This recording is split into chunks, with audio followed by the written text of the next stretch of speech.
Hi, it's me. I'm back again. I'm going to do my story for you.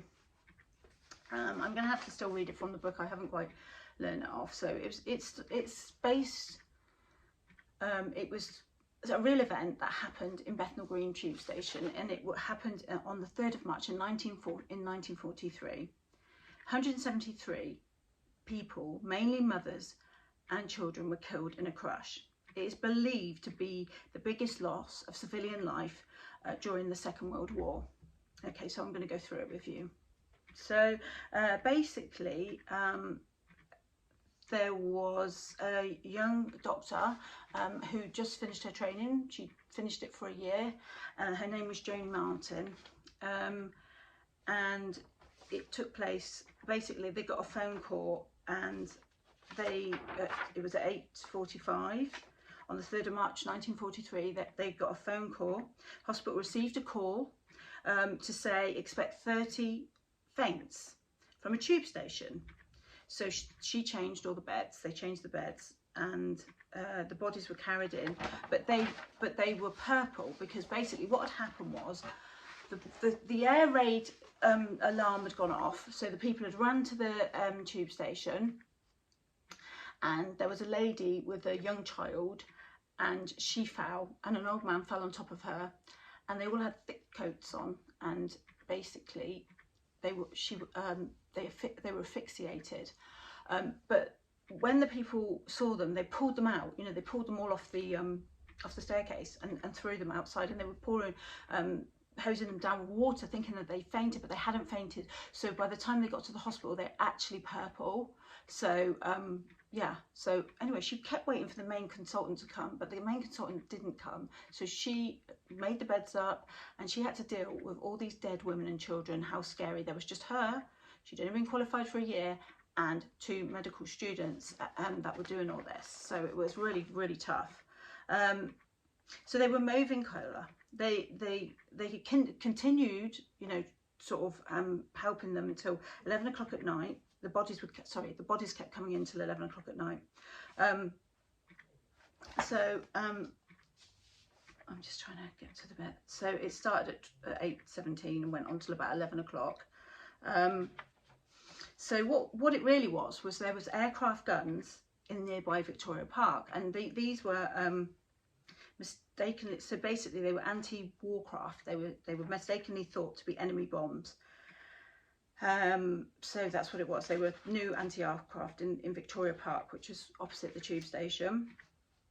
And then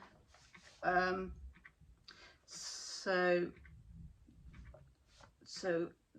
a few escaped, but most of those people died, and there was 173 deaths all in all. That is a lot of people. The next morning, an orderly instructed her to go off duty for 24 hours. They didn't even say thank you to her, you know. So this is the government, you know. They haven't changed that much, have they really? She walked from Bethnal Green to Hammersmith, where her friend lived. She took a bath, and she had a hot meal with her friend and stayed there the night. And then the friend, who was older than her, told her the next day, they've told you not to say anything, haven't they? And she said yes. And she said to her, don't you dare tell anyone.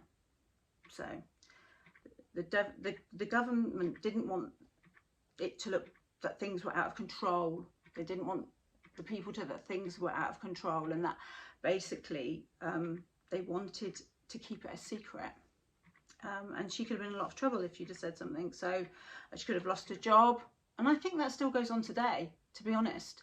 I think, you know, in the current situation, I have heard that people that work in the medical, you know, field are not allowed to say everything that's going on, because if they do, you know, if it's against the government narrative, then they could end up losing their jobs and stuff.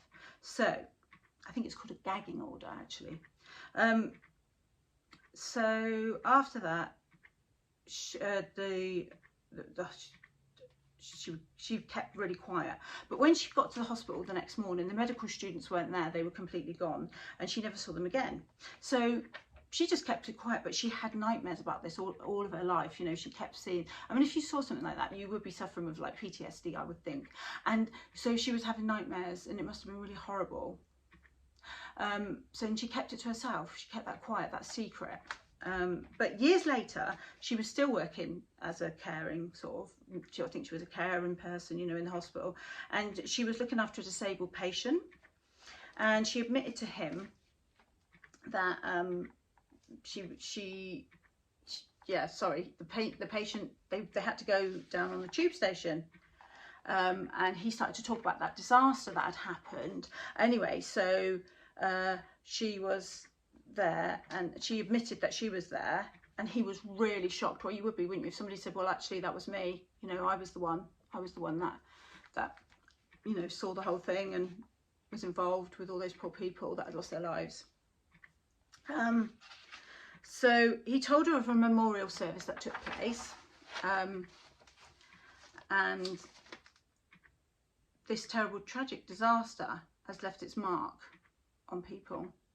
Because, you know, even now, you know, there's people that's had grandparents and whatever, and people that were, and there are still few people still alive, I think, from the Second World War. They'd be very old now, but there are a few. Anyway, so she heard about this memorial service, and she started to attend it. You know, she started to attend the memorial service, and I think, you know, that probably helped her, you know, to sort of feel better. So she obviously, she carried that for her whole life, basically. So this terrible tragic disaster has also left its mark in a supernatural kind of way, because the tube workers, there was a tube worker one night, and anyway, he was working late on the tube, and the last train had gone. And he turned off the station lights, and he headed back to his office to finish off his reports. And he could hear like children sobbing. He was like, oh, what's that? And he thought, well, maybe it's just outside of the station. But the sobbing got louder and louder, and was joined by women. It sounded like women, and they were screaming, panic, and he heard all these other noises which he could not identify. The whole thing, it lasted for ages. It was like 10 or 15 minutes. He was terrified. It was so loud. It was like, you know, he could hear it all, but he couldn't see anything. He was, you know, so terrified. He ran out of his office, and I don't blame him, and he headed for the exit. It was believed that he had heard the ghostly replay of the last few minutes of the life of over 100 people that suffocated on the March the 3rd, 1943.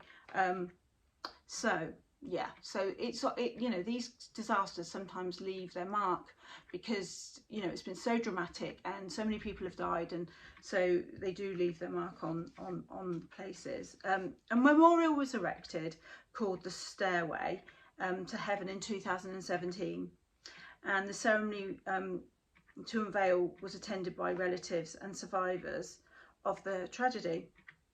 And this is quite nice. When the sun hits the holes in the stairwell memorial, there are 173 little tiny holes for each of the victims that lost their lives. So, you know, that it is it's a sign of respect for those people that lost their lives. Terrible time living in the wartime, and, you know, we're living in a very difficult time now, and I just think, you know, like, we've got to try, and the nice thing about it, because there's always a positive in everything, is that we have time now to do things possibly that we didn't have time to do before. So I suggest, this is just my advice, you know, learning something new, a language, different cooking skills, try and do videos like me. Obviously I'm not a professional at this, and, you know, I've got a long way to go with these videos, but I'm enjoying doing these videos because it's giving me confidence, because yeah, it's important to be confident, and, you know, and it's also making me more organised, because I am really a very unorganised person, and if I do a video, I've got to make sure I've got all clean brushes, I've got, you know, some music, and everything's got to be sort of tidy and clean, and that's quite good for me to learn those things. So yeah, anyway, I hope you enjoyed my story, and I'll see you on the next video, and take care everybody. Bye.